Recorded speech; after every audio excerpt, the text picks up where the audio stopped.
আল্লাহ আমার রব, এই রবি আমার সব, দামে দামে তন মনে তারি অনুভব। তোমার দুনিয়াতে আমি যেদিকে তাকাই, অথই নিয়ামতে ডুবে আছি সবাই। পাক পাখালির গানে শুনি তসবিহ কলরব, তসবিহ কলরব। আল্লাহ আমার রব, এই রবি আমার। আসসালামু আলাইকুম।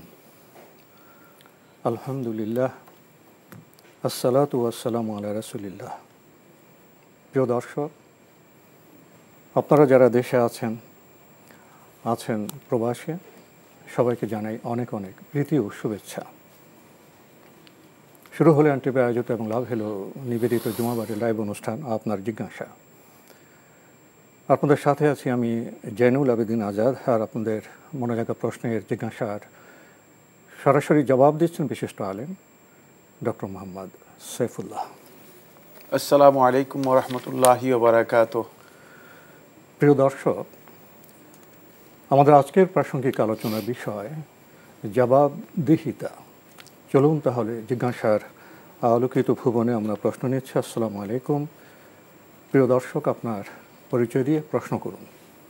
ওয়ালাইকুম আসসালাম। জি, আমার প্রশ্ন হলো, আমি ঢাকা থেকে মিশু বলছি।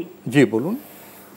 আমার বাবা মারা গেছেন, তার রেখে যাওয়া গ্রামের বাড়িতে কিছু জমি আছে, সেগুলো চাচা দেখাশোনা করত, জমিতে আবাদ করত। জমিগুলো আমরা হাতে চাইলে ভুল জমি দেখায়, মানে যেগুলো জমির মূল্য কম সেই জমিগুলো দেখায়। আমরা এর আগে কখনো জমিগুলা দেখিনি, বাবা বেঁচে থাকতে জমিগুলো আমরা দেখিনি।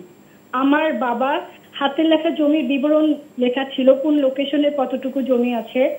আমার বাবার হাতের লেখা এই জমিগুলো, এই কথা কাগজগুলো সম্পর্কে বললে চাচা বলে ওগুলো এমনি এমনি লিখে রেখে গেছে, সঠিক নয়। জি, এখন আপনার প্রশ্ন কি? আমার প্রশ্ন বলছি, ভাইয়াকে জমির ব্যাপারে বললে আমার যাওয়ার সময় নেই, তোর জমি তুই বের করে নে, এভাবে বলে। এখন প্রশ্ন হলো, এখানে আমার ভাইয়ের দায়িত্ব কতটুকু, আমার চাচার দায়িত্ব কতটুকু, এবং আমার কতটুকু দায়িত্ব, আমি কি করবো? এখন কি আপনার সাথে কথা কে বলছে, আপনার চাচা না চাচাতো ভাইয়েরা? চাচা। আচ্ছা, আর কোনো প্রশ্ন আছে? জি না, আমার একটি। ধন্যবাদ আপনাকে। জমির বিষয়ে প্রশ্ন করেছেন। বাবা ইন্তেকাল করেছেন, চাচা জমি আবাদ করতেন। দীর্ঘদিন আপনারা জমির খোঁজখবর নেননি প্রত্যক্ষভাবে। তো যখন খবর নিতে গিয়েছেন তখন চাচা ভুল জমি দেখিয়েছে, কীভাবে বুঝলেন? আপনার বাবা লিখিত যে বিবরণ তার সাথে এটা মিলছে না। এখন যখন চাচাকে বলেন আমাদের সঠিক জমি দেন, তিনি বলেন তুই বের করে নে। এখন কি করবেন? ধন্যবাদ আপনাকে। প্রথম কথা হচ্ছে, জমির এই বিষয়গুলো মূলত এর জন্য কাগজপত্র রয়েছে, দলিল খতিয়ান ইত্যাদি রয়েছে। সে আলোকেই আপনাকে এগুলো নিতে হবে এবং সেগুলো দখল নিতে হবে। এখন আপনি যে প্রশ্ন করেছেন, এই প্রশ্ন আমাদের কাছে খুব বেশি মানে প্রাসঙ্গিক না, কারণ হলো আমরা এখানে কিছুই করার ক্ষমতা রাখি না, বা শরিয়া গিয়ে তো আর আপনার চাচার উপর আইন আদালতের সাথে জড়িত বিষয়। তবে এর জন্য পরিপূর্ণ দায়িত্ব আপনার চাচার। আপনার চাচা যদি সে দায়িত্বটুকু পালন না করেন, তিনি এর জন্য আল্লাহ তাআলার কাছে জবাবদিহি করতে হবে এবং বড় গুনাহগার হবেন। যেহেতু আপনার বাবা মারা গিয়েছেন, সেক্ষেত্রে অভিভাবক হিসেবে চাচার দায়িত্ব হচ্ছে যত দ্রুত সম্ভব আপনাদের সম্পদ বুঝিয়ে দেয়া। এই কাজটুকু তিনি যদি না করে থাকেন, তিনি আপনাদের উপর জুলুম করছেন। কিন্তু অভিভাবক তো, জি, ইসলাম তাকে অভিভাবক হিসেবে অনুমোদন দিয়েছে। এই কাজটুকু তিনি যদি না করে থাকেন, তাহলে তিনি জুলুম করছেন, কোনো সন্দেহ নেই, এবং এর জন্য তিনি জবাবদিহি করতে হবে। বাকি আপনার ভাই, তার সময় নেই, আপনাকে বলছে তুমি বুঝে নাও তোমার জমি, ইত্যাদি ইত্যাদি, স্বাভাবিকভাবেই এই ধরনের অবস্থা তৈরি হতে পারে। সেক্ষেত্রে আপনি যদি আপনার পক্ষে সম্ভব হয়, আপনার পক্ষ থেকে কাউকে দায়িত্ব দিয়ে অফিসিয়ালি এর কাগজপত্র, খতিয়ান, দলিল, তারপরে ইত্যাদি যেই সংশ্লিষ্ট যে সমস্ত বিষয়গুলো আছে সেগুলো বের করে তারপরে আপনাকে এই জমিনের দখলে যেতে হবে। এখানে আপনি চাচার মাধ্যমে সেই সহযোগিতাটুকু পাবেন না, কারণ তিনি সেই সহযোগিতা করতে চাচ্ছেন না। তো আমরা আসলে এই বিষয়ে মানে প্রশ্ন উত্তর দেওয়ার মতো আমাদের সেই সামর্থ্য নেই, সেই সামর্থ্য আমাদের নেই। কারণ যে এটা জমিনের দলিলের সাথে সম্পৃক্ত, দখলের সাথে সম্পৃক্ত, এটা অবশ্যই আপনাকে আইনের আশ্রয় নিতে হবে এবং প্রয়োজনীয় কাগজপত্র সংগ্রহ করতে হবে। বিরাজমান আইনের ভিত্তিতে আপনি আপনার অধিকার পাওয়ার ব্যাপারে অগ্রসর হতে পারেন। প্রিয় দর্শক, আমরা নতুন প্রশ্নে যাচ্ছি। আসসালামু আলাইকুম। প্রিয় দর্শক, আপনার পরিচয় দিয়ে প্রশ্ন করুন। জি, ওয়ালাইকুম আসসালাম। আসসালামু আলাইকুম। আমি বাড্ডা থেকে বলছিলাম, ঢাকা। জি খুশিদা বেগম। আমার দুইটা প্রশ্ন ভাইয়া। জি বলুন।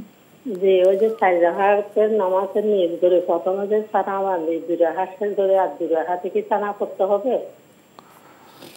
4 রাকাত বিশিষ্ট নামাজ, তারপরে জি জি জি 2 রাকাত, আবার 2 রাকাতের পরে কি বুকে হাত বাঁধি সানা করতে হবে? 2 রাকাত পরে আবার সানা। জি জি। আর কোনো প্রশ্ন আছে? আর একটা প্রশ্ন হচ্ছে যে আমি 18 সুন্নত 11 সুন্নত করি না, ওগুলো কি গুনাহ হবে? আসর আর এশার? জি জি সুন্নত। জি জি, ধন্যবাদ আপনাকে। জি, আসসালামু আলাইকুম ভাইয়া।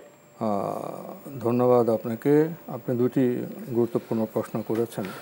প্রথম প্রশ্ন, 4 রাকাত বিশিষ্ট সালাতে 2 রাকাতের পর আপনি যখন আবার শুরু করবেন তখন কি সানা পড়বেন? না, যদি আপনি 4 রাকাতে নিয়ত করে থাকেন তাহলে প্রথম রাকাতে আপনি শুধুমাত্র দোয়াউল ইস্তিফতাহ অথবা যেটাকে আপনি সানা বলছেন সেটা পড়বেন। তাহলে এটা শুধুমাত্র প্রথম রাকাতে হবে। দ্বিতীয়, তৃতীয়, চতুর্থ রাকাতে এই ধরনের কিছু নেই। তাই 2 রাকাতের পরে আবার সানা পড়ার বা দোয়াউল ইস্তিফতাহ পড়ার কোনো প্রয়োজন নেই। জি। আরেকটি প্রশ্ন করেছেন, আসর এবং এশার সালাতের সময় তিনি সুন্নত পড়েন না, এতে কি তার গুনাহ হবে? আসর এবং এশার সালাতের আগে কোনো সুন্নত নেই মূলত। সুতরাং সুন্নত যদি না পড়ে থাকেন তাহলে সুন্নত এর জন্য নেই। 2 রাকাত যদি কেউ মসজিদে যান তিনি 2 রাকাত নামাজ পড়বেন, এছাড়া এর আগে কোনো মসজিদে যাওয়ার নামাজ। জি, তাহিয়াতুল মসজিদ বলা হয় থাকে। আর এমনি আসরের সালাতের আগে মানে কোনো রাতে বানেই যদি কেউ 2 রাকাত করে 4 রাকাত পড়েন অথবা 4 রাকাত পড়েন, সেটা অতিরিক্ত নামাজ। আর এশার আগেও কোনো সুন্নাত নেই। এশার পরে 2 রাকাত সুন্নাত রয়েছে। জি। তো না পড়লেও কিন্তু সব থেকে বঞ্চিত হবে, গুনাহ হবে না, সব থেকে বঞ্চিত হবেন যদি না পড়ে থাকেন। কিন্তু এই 2 ওয়াক্ত সালাতের আগে সুন্নাত নেই। জি। না পড়লে গুনাহ হবে না, সুন্নত থেকে সব থেকে বঞ্চিত হবে। প্রিয় দর্শক, আমরা জানলাম। নতুন প্রশ্নে যাচ্ছি। আসসালামু আলাইকুম। প্রিয় দর্শক, আপনার পরিচয় দিয়ে প্রশ্ন করুন। জি, আসসালামু আলাইকুম। জি, আমি খায়রুল বলছি নারায়ণগঞ্জ থেকে। জি বলুন। আমার প্রশ্নটা হচ্ছে, আমার দুটো প্রশ্ন। প্রথম প্রশ্ন হচ্ছে, আমরা হাদিস শরীফ থেকে জানি যে ওয়াক্ত হওয়ার সাথে সাথে নামাজ পড়ার তাগিদ দেওয়া হয়েছে। তো আমাদের অনেক মসজিদেই ওয়াক্তের অনেক পরে জামাত হয়, যেমন ফজরের হয় 4:50, জোহরের 1:20, বা আসরের 5:15। আমার প্রশ্ন হচ্ছে যে আমার এলাকায় এই জামাতগুলো এই সময় হয়, যখন ওয়াক্ত শুরু হয় তখন কি আমি নামাজ পড়ে নিব না জামাতের সাথে আদায় করব? এটা হলো আমার প্রথম প্রশ্ন। জি। আর দ্বিতীয় প্রশ্ন? দ্বিতীয় প্রশ্ন হচ্ছে, আমি লাস্ট এপিসোডে দেখলাম যে দোয়া এবং জিকিরের মধ্যে যে পার্থক্য বা সময় নির্ধারণ করা হচ্ছে। দোয়া সবসময় করা যায়, আর জিকির সবসময় এটা একটা নির্দিষ্ট সময় আছে, সকাল বা দুপুর, সকাল বা সন্ধ্যা। কিন্তু আমি কি রাস্তায় চলতে পথে বা যে কোনো সময় জিকির করতে পারবো না? যেমন তাসবিহগুলো বা আল্লাহ সুবহানাহু ওয়া তাআলার যে সুবহানাল্লাহ, আলহামদুলিল্লাহ, আল্লাহু আকবার, লা ইলাহা ইল্লাল্লাহ, এগুলো কি চলতে পথে যে কোনো সময় করতে পারবো? ধন্যবাদ আপনাকে। আপনি সুন্দর দুটি প্রশ্ন করেছেন। আপনার প্রথম প্রশ্ন, আপনি একটি ভূমিকা দিয়েছেন, হাদিস থেকে জেনেছেন যে ওয়াক্ত অনুযায়ী নামাজ পড়তে হবে, ওয়াক্তের ব্যাপারে তাগিদ আছে। কিন্তু আপনি লক্ষ্য করেছেন বিভিন্ন মসজিদে সালাতে বিলম্ব করা হয়, আপনার প্রশ্ন হলো আপনি আউয়াল ওয়াক্তে নামাজ পড়তে গিয়ে কি একাকি বাসায় পড়বেন, না বিলম্বে জামাতে মসজিদে সালাত আদায় করবেন? ধন্যবাদ এই ভাইকে। প্রথম কথা হচ্ছে আউয়াল ওয়াক্তে সালাত আদায় করা আলেমদের কেউ কেউ বলেছেন সুন্নাহ, কেউ করেছেন মুস্তাহাব। যেহেতু রাসূলুল্লাহ সাল্লাল্লাহু আলাইহি ওয়াসাল্লাম উদ্বুদ্ধ করেছেন, রাসূলুল্লাহ সাল্লাল্লাহু আলাইহি ওয়াসাল্লাম এই প্রসঙ্গে হাদিসের মধ্যে বলেছেন এটা আল্লাহ তাআলার কাছে অত্যন্ত পছন্দনীয় অথবা মর্যাদাপূর্ণ আমল। এটা সর্বোচ্চ সুন্নাহ হতে পারে। আর জামাতে সালাত আদায় করা আলেমদের মতে বিশুদ্ধ বক্তব্য হচ্ছে আলেমদের জামাতে সালাত আদায় করা সালাত আদায় হওয়ার জন্য শর্ত, সালাত আদায় হওয়ার জন্য শর্ত। কেউ কেউ বলেছেন যে সালাতের ওয়াজিব, মানে সালাত জামাতে সালাত আদায় করা হচ্ছে ওয়াজিব। সুতরাং এখন ওয়াজিবকে গুরুত্ব দেবেন না মুস্তাহাবকে গুরুত্ব দেবেন? যে সমস্ত মসজিদে সালাত আদায় করা হয় থেকে ডিলে করে, যেমন আপনি ফজরের উদাহরণ দিয়েছেন, কোথাও 4:50, কোথাও 4:55, এই মসজিদগুলোতে উদাহরণ দিয়েছেন 5:15, আসর 5:15, অথচ আসরের টাইম হয়ে যায় অনেক আগে, অনেক আগে। তো এই যে ডিলে করা হচ্ছে, এই ডিলেগুলো মসজিদে করতেছে কারা? তাদেরকে এই বিষয়ে সতর্ক করা দরকার। তাদেরকে মুসল্লিরা যদি বলেন তাহলে তারা শুনবে না কেন? এই ব্যবস্থা জানাজানের অভাব আছে, সতর্কতার অভাব আছে, এই ব্যবস্থা নিতে হবে। সেক্ষেত্রে অবশ্যই মসজিদ কর্তৃপক্ষ, মসজিদের সংশ্লিষ্ট যারা আছে তাদেরকে এ বিষয়ে আপনাকে পরামর্শ দিতে হবে। কিন্তু অবশ্যই আপনি জামাতে সালাত আদায় করতে হবে। একাকী সময় হয়ে গেলে সালাত আদায় করবেন। সালাতের একাকী আদায় করার কোনো পদ্ধতি ইসলামে নেই। ফরজ সালাতের পদ্ধতি হচ্ছে জামাতে আদায় করতে হবে। যদি আসহাবুল আযার থাকে, যাদের ওজর আছে, যেমন অসুস্থ, যেমন মুসাফির, যেমন কোনো ভয়ভীতি যার রয়েছে, বা প্রাকৃতিক দুর্যোগ, অথবা বৃষ্টি, অথবা প্রচণ্ড তাপ, অথবা এটাকে কি বলা হয় শীত, মানে কনকনে ঠান্ডা, মানে এই যে যাওয়াটা কঠিন, এই সমস্ত পরিবেশে জামাতে অংশগ্রহণ করার ব্যাপারে রুখসত দেওয়া হয়েছে। বাকি জামাতে অংশগ্রহণ করা, যারা সুস্থ আছেন, সবল আছেন, কোনো সমস্যা নেই, কোনো ওজর নেই, তার জন্য ওয়াজিব। সুতরাং আপনি সালাত আদায় করবেন, জামাতে আদায় করতে হবে। শারীরিক অসুস্থতার কারণে আপনি হয়তো এর সুযোগটুকু নিতে পারেন, কিন্তু অন্য কোনোভাবে এর সুযোগ নেওয়ার কারণ নেই। এক্ষেত্রে যদি আপনি অথবা যারা সালাত সম্পর্কে জানেন অথবা যারা জানে তারা যদি সবাই ঘরে আদায় করে থাকে, তাহলে তো সালাত মসজিদের মধ্যে মসজিদ বিরান হয়ে যাবে। আর মসজিদে যারা সালাত আদায় করতেছে তারা মনে করবে যে আমরা ঠিকই করতেছি, আমরা ঠিকই করতেছি, এরা মসজিদ থেকে বের হয়ে চলে গেছে। বিষয়টা আসলে এমন নয়। মসজিদেই সেটা ফয়সালা করতে হবে, মসজিদ কমিটিতে ফয়সালা করতে হবে, মসজিদ কমিটিতে আলোচিত হতে হবে, হাদিস অনুযায়ী আলোচিত হতে হবে, এবং যারা এই কাজ করতেছেন, ভুল কাজ করতেছেন, সেটা প্রমাণিত হতে হবে। কারণ এটা মানে ইসলাম, এটা দিন। সুতরাং দিনের ব্যাপারে যারা তামাশা করছে অথবা দিনের ব্যাপারে যাদের বিভ্রান্তি রয়েছে, সেগুলো স্পষ্ট করতে হবে, সেখানেই করতে হবে। এজন্য অবশ্যই ভূমিকা পালন করতে হবে, তবে সেটা হতে হবে শালীন, সুন্দর, শৃঙ্খলার মাধ্যমে। প্রিয় দর্শক, আমরা যথা বিষয়ে যথাস্থানে কাজ করবো। সাহেব বললেন যে মসজিদ কমিটি আছে, ইমাম আছেন, তাদের সাথে আলাপগুলোতে বোধহয় আমাদের অনেক সমস্যারই সমাধান হয়ে যেতে পারে। অনেকে হয়তো জানেন না, সতর্কতার অভাব আছে। একটা বিষয় আমাদের সমাজে লক্ষ্য করা যায়, আমরা ব্লেম দিতে খুব আগ্রহ প্রকাশ করি, কিন্তু কারেকশানে যাই না। প্রিয় দর্শক, সমাজ বলুন, ধর্ম বলুন, রাসূল সাল্লাল্লাহু আলাইহি ওয়াসাল্লাম তো কারেকশানের কাজ করে গেছেন। সংশোধনের কাজ আমাদের করতে হবে, ব্লেমের কাজ নয়।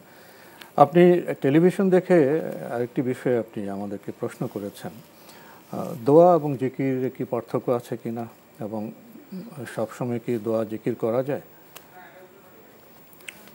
ধন্যবাদ ভাইকে। দোয়া এবং জিকিরের যেই মানে পার্থক্যটুকুর কথা আপনি উল্লেখ করেছেন, সেটা খেয়াল রাখতে হবে যে সেটা একাডেমিক একটা পার্থক্য বোঝার জন্য। কিন্তু দোয়া এবং জিকির এক অর্থে ব্যবহৃত হয়ে থাকে। দোয়া এবং জিকির একই অর্থে ব্যবহৃত হয়ে থাকে। যেটা দোয়া সেটাই জিকির, মানে এই অর্থ ব্যবহৃত হয়ে থাকে। যখন আলাদা করে বুঝবেন তখন এর জন্য সেই একাডেমিক যেই পার্থক্য আছে, সে পার্থক্যগুলো আলোচনা করা যেতে পারে। বাকি দোয়া আপনারা সবসময় করতে পারবেন এবং জিকিরও আপনি সবসময় করতে পারবেন, জিকিরও আপনি সবসময়, কিন্তু জিকিরের কনসেপ্টটা সুনির্দিষ্ট ওয়াক্তের সাথে বেশি জড়িত। কিছু কিছু নির্দিষ্ট বিষয় আছে। জিকিরের মূল কনসেপ্টটা সুনির্দিষ্ট কিছু সময় এবং সুনির্দিষ্ট কিছু বিষয়ের সাথে সম্পৃক্ত। যেমন দোয়ার কনসেপ্টটা কমনলি সুনির্দিষ্ট কোনো সময় অথবা সুনির্দিষ্ট কোনো বিষয়ের সাথে জড়িত নয়। যদি এই কথাটুকু বুঝতে পারেন তাহলে আপনি মূল বিষয়টি বুঝতে পেরেছেন। কিন্তু জিকির কমনলি দোয়া অর্থে ব্যবহৃত হয়, আর দোয়া কমনলি জিকিরের অর্থে ব্যবহৃত হয় থাকে ফাসআউ ইলা যিকরিল্লাহ, তোমরা আল্লাহর জিকিরের দিকে দৌড়িয়ে আসো। কোরআনের মধ্যে আল্লাহ তাআলা বলেছেন, সেখানে বোঝানো হয়েছে খুতবাকে, মানে ঈদের জুমার দিনের খুতবাকে জিকির বলা হয়েছে। সুতরাং মানে জিকিরের ব্যাপক অর্থ রয়েছে, সেই বহু অর্থ রয়েছে, ব্যাপক অর্থ রয়েছে। আপনি ওই যে আলোচনা রয়েছে সে আলোচনাটা হয়তো কোথাও বুঝতে মিস্টেক হয়েছে, অথবা আমি যেভাবে এখন যে কথাটি বলেছি সে কথাটি যদি একটু ধরতে পারেন তাহলে আপনি বুঝতে পারবেন যে এখানে আসলে একাডেমিক কী পার্থক্যটুকু রয়েছে। দোয়া যে কোনো সময় করতে পারবো, জি, জিকির যে সময় করতে, কিন্তু কিছু আবার সুনির্দিষ্ট জিকির আছে সুনির্দিষ্ট সময়, এই পার্থক্যটা আমাদের বুঝতে হবে। প্রিয় দর্শক, আমরা জানলাম বিষয়গুলি সম্পর্কে। নতুন প্রশ্নে যাচ্ছি। আসসালামু আলাইকুম। প্রিয় দর্শক, আপনার পরিচয় দিয়ে প্রশ্ন করুন। লাইনে আছেন? জি জি। আপনার পরিচয় দিয়ে প্রশ্ন করুন। জি জি আছে। আসসালামু আলাইকুম, আপনার পরিচয় দিয়ে প্রশ্ন করুন। ওয়ালাইকুম সালাম। হুজুর, আমার প্রশ্ন হইল, আপনি কোত্থেকে বলছেন ভাইয়া? কে বলছেন? আমি বলছি, শোনেন, আমি বলছি চাঁদপুর কত এক। জি জি বলুন। আপনার টেলিভিশনের ভলিউমটি কমিয়ে প্রশ্ন করুন, আমরা আপনাকে স্পষ্ট শুনতে পাচ্ছি না। বলুন। আমি বলতেছি যে আলেমরা, সুন্নি আলেমরা বলতেছে যে ইরানি পীর, দস্তগীর, মহিউদ্দিন ফরসির, আব্দুল কাদের জিলানী, আল হাসান এবং হোসেন রাদিয়াল্লাহু তাআলা। আচ্ছা, আমার জিজ্ঞাসা হলো, বড় বিষয় কি আল হাসান এবং হোসেনের বংশধর কিনা, যেহেতু ওনারা এই নামের সাথে মিলিয়া বলে। কে বলে হাসান হোসেনের বংশধর মিলিয়ে কে বলে? যে হুজুরের সুন্নি আলেমরা ওনারা বলে আর কি, এরকম বলে, পড়ার সময় পরেও মাহফিলে এই কথাটা বলে। আর কোনো প্রশ্ন আছে? আর কোনো প্রশ্ন আছে? আরেকটা প্রশ্ন আছে যে, আরেকটা প্রশ্ন হইল, জি, সুদ খাওয়া তো হারাম। জি, সুদ হারাম। জি, কিন্তু ব্যাংকে তো মানুষের লেনদেন করে, ওখানে সুদের কাজ কারবার হয়। এখন কোন ব্যাংকে লেনদেন করলে সুদ হয় না? আচ্ছা, ধন্যবাদ। এই দুইটা প্রশ্ন হুজুর। ধন্যবাদ, আপনি খুবই গুরুত্বপূর্ণ প্রশ্ন করেছেন। তো আপনার প্রথম প্রশ্ন প্রসঙ্গে আমার প্রশ্ন আছে ভাইয়া। আমরা যখন যা শুনি তাই কি আমরা প্রশ্ন করব? আমাদের নিজেও তো আকল আছে এবং সব বিষয় কি আমাদের জন্য গুরুত্বপূর্ণ। অনেক বিষয় তো বোধ আমাদের পরিহার করতে হয়, এড়িয়ে যেতে হয়, গুরুত্ব না দিলেও চলে, উপেক্ষা করলে চলে। কোথায় কোন আলেম, কোন হুজুর কি বলেছেন যে ওনারা হাসান হোসেনের বংশধর? এটা কি খুব গুরুত্বপূর্ণ প্রশ্ন, কি বলবেন? ধন্যবাদ। এই ব্যাখ্যে খুবই গুরুত্বপূর্ণ প্রশ্ন করেছেন। প্রথম কথা হচ্ছে, আপনি বলেছেন পিরানি পীর, দস্তগীর, আব্দুল কাদের জিলানী, হাসান হোসেন এর বংশধর। প্রথম কথা হচ্ছে, খুব ভালো করে খেয়াল করুন, যদি হাসানের বংশধর হয় থাকে তাহলে হোসেনের বংশধর হবে না, আর হোসেনের বংশধর হতে হলে হাসানের বংশধর হবে না। মানে বংশবৃক্ষে দুটি ধারা, ডাহা মিথ্যা কথা। মানে এই অংশটুকু ডাহা মিথ্যা কথা। হয়তো বলতে হবে যে হাসানের বংশধর, অথবা বলতে হবে যে হুসাইনের বংশধর। এখন যদি বলেন যে হাসান হুসাইনের বংশধর, তাহলে মিথ্যা কথা বলেছে। এগুলো ভাওতাবাজি, মানুষদেরকে বিভিন্ন ধরনের হাইকোর্ট আকৃষ্ট করার জন্য, আবেগপ্রবণ করার জন্য। আর দুই নম্বর বিষয় হচ্ছে, আব্দুল কাদের তিনি বড় পীর ছিলেন, এই কথা মিথ্যা কথা। তার জীবনীর মধ্যে কোথাও এই বক্তব্য আসেনি। তার জীবনীর মধ্যে যারা তার জীবনী লিখেছেন কোথাও এই বক্তব্য উল্লেখ করেনি। তিনি হাম্বলি মাযহাবের একজন আলেম ছিলেন, তিনি খুবই প্রসিদ্ধ ব্যক্তি ছিলেন, মাযহাবের পরিচিত ব্যক্তিদের মধ্যে একজন ছিলেন। এক। দুই নম্বর বিষয় হচ্ছে, তিনি আকীদাগত দিক থেকে তার বিশুদ্ধ ইমাম আহমদ বিন হাম্বল রহমতুল্লাহ আকীদা পোষণ করতেন, এই ধরনের কোনো আকীদা তার ছিল না। তিন নম্বর বিষয় হচ্ছে, তিনি পারস্যের অধিবাসী ছিলেন। আর হাসান এবং হুসাইন রাদিয়াল্লাহু তাআলা আনহুমা এই দুজন আপনারা জানেন যে কোথাকার অধিবাসী ছিলেন, তারা মদিনার মানুষ ছিলেন, মদিনার লোক ছিলেন। সুতরাং হাসান এবং হুসাইন রাদিয়াল্লাহু তাআলা আনহুমা তাদের সাথে একেবারেই বংশের দিক থেকে আব্দুল কাদের ইবনে আবি সালেহ আল জিলি রাহিমাহুল্লাহ তাআলার সম্পর্ক নেই। এই যে সম্পর্কের কথা বা এই যে বংশ পরিক্রমার কথা উল্লেখ করা হয় তাকে, এটি একেবারেই মিথ্যা, বানোয়াট, কোনো ধরনের ভিত্তি নেই। বরং আব্দুল কাদের ইবনে আবি সালেহ আল জিলি রহমতুল্লাহ আলাই তার কাছ থেকে লিখিত যে কিতাবগুলো রয়েছে, সেগুলোর ব্যাপারেও বিভিন্ন ধরনের বক্তব্য রয়েছে। তার জীবনীর উপর ভারতবর্ষে যে সমস্ত কিতাবগুলো লেখা হয়েছে সেগুলো বেশিরভাগই মিথ্যা জালিয়াতি দিয়ে ভরপুর। কারণ এগুলো যেহেতু তিনি পারস্যের লোক ছিলেন, পারস্য থেকে তিনি হিজরত করে চলে এসেছেন, পারস্য থেকে আসছেন তিনি প্রথম বসরায় এসেছেন, তারপরে বাগদাদ এসেছেন। এরপরে তিনি দীর্ঘ সময় ইরাক এবং বসরাতে কাটিয়েছেন। কিন্তু তিনি এরপর আর পারস্যে কখনো তিনি ফিরে যান নাই, এবং তার কাছ থেকে যে সমস্ত কথাগুলো বর্ণনা করা হয় তাকে তার ছাত্ররা কেউ সেগুলো সমর্থন করে নাই। ফলে তিনি যেহেতু ইরাক এবং বসরাতে তখন আরবি ছিল ভাষা, তার লিখিত গ্রন্থগুলো, জীবনীগুলো সবগুলো আরবিতে, এবং তার আরবিতে লিখিত হাম্বলি মাযহাবের উলামায়ে কেরাম তার জীবনীর ব্যাপারে যা লিখেছেন সেখানে এই ধরনের বক্তব্য কিছুই নেই। তাহলে এই বক্তব্যগুলো কিসের সূত্রে, কোন দিক থেকে, কোন পরম্পরায় উল্লেখ করা হয় থাকে, সবটাই মূলত জালিয়াতি ছাড়া আর কিছুই না। ওয়াজ মাহফিলে নানা জায়গায় যে সব কথা হয় সেগুলি সব কি তথ্যভিত্তিক আমরা জানলাম। আপনার প্রথম প্রশ্নে আরেকটি প্রশ্ন করেছেন, ব্যাংকের লেনদেনের ক্ষেত্রে আপনি বলেছেন সুদ হারাম, তাহলে কোন ব্যাংকে সুদ নেই? যে সমস্ত ব্যাংকিং পদ্ধতিগুলো ইসলামিক ওয়েতে পরিচালিত হয়ে থাকে সেগুলোতে আপনি হয়তো সুদমুক্ত লেনদেন করতে পারবেন। আমাদের আজকের প্রাসঙ্গিক আলোচনার বিষয় জবাবদিহিতা। যাপিত জীবন এই পৃথিবীতে কাজের জবাবদিহিতা আছে, ঘরে, সমাজে, আরও বৃহত্তর অঙ্গনে। এবং জীবন তো শুধু ইহলোকের যে বৃত্ত সেখানে আবর্তিত নয়, আমাদের পরলৌকিকও একটি জীবন আছে, সেখানেও জবাবদিহিতার প্রসঙ্গ আছে। ইহকাল বলি, পরকাল বলি, জীবনকে সাফল্যের সৌন্দর্যে মণ্ডিত করতে হলে আমাদের জবাবদিহিতার যে চেতনা সেটা খুবই প্রাসঙ্গিক। যদি এ বিষয়ে কিছু বলতেন। ধন্যবাদ। খুবই গুরুত্বপূর্ণ একটি বিষয় জবাবদিহিতা। আসলে এই জবাবদিহিতা ইসলামে এমন গুরুত্বপূর্ণ একটা বিষয় যে মুসলিম স্কলারগণ বলেছেন এটি হচ্ছে মিন কিয়ামিদ্দিন, দ্বীনের মৌলিক যেই মূল্যবোধ রয়েছে মূল্যবোধের অন্যতম। মাবাদি উদ্দিন, দ্বীনের যে মৌলিক ভিত্তি আছে, বুনিয়াদ আছে, এর অন্যতম। কারণ কোনো ব্যক্তি যতক্ষণ পর্যন্ত নিজেকে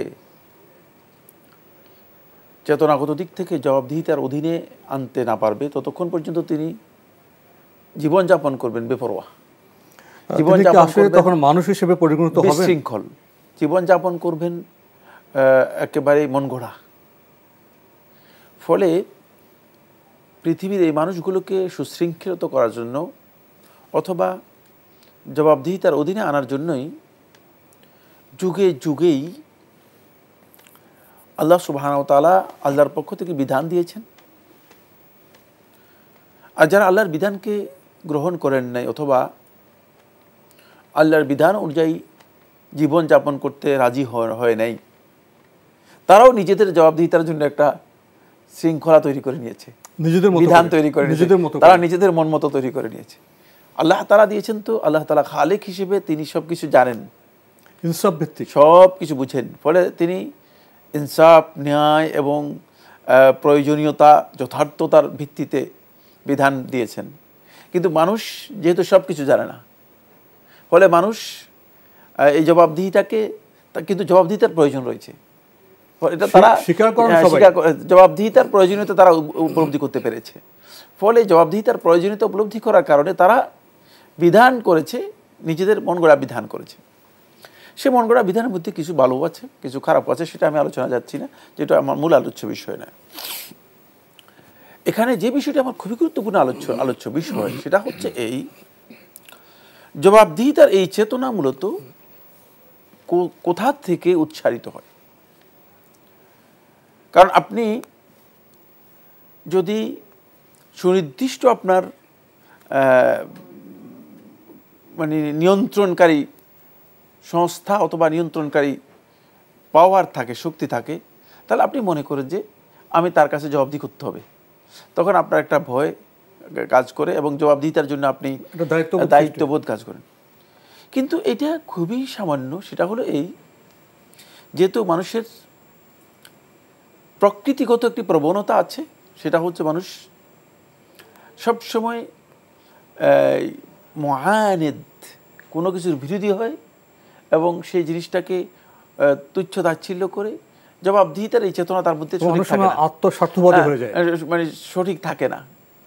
কারণ মানুষের দুটি রূপ, একটা হচ্ছে ইন্টারনাল রূপ আর একটা হচ্ছে আউটার রূপ, বাহ্যিক।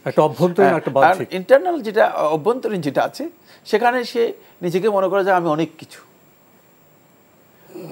আর যদি কোনো না কোনো কারণে কোনো পাওয়ার পেয়ে যায়, কোনো না কোনো কারণে যদি তিনি নিজেকে মনে করেন যে আমি তো সব কিছুর ঊর্ধ্বে, অমুখাপেক্ষী, কারো কাছে আমার কোনো প্রয়োজন নেই, তখন সে সীমালঙ্ঘন করে বসে। আল্লাহ তাআলা এটা কোরআনের মধ্যে বলেছেন, কাল্লা ইন্নাল ইনসানা লায়াতগা আর রাআহু ইসতাগনা।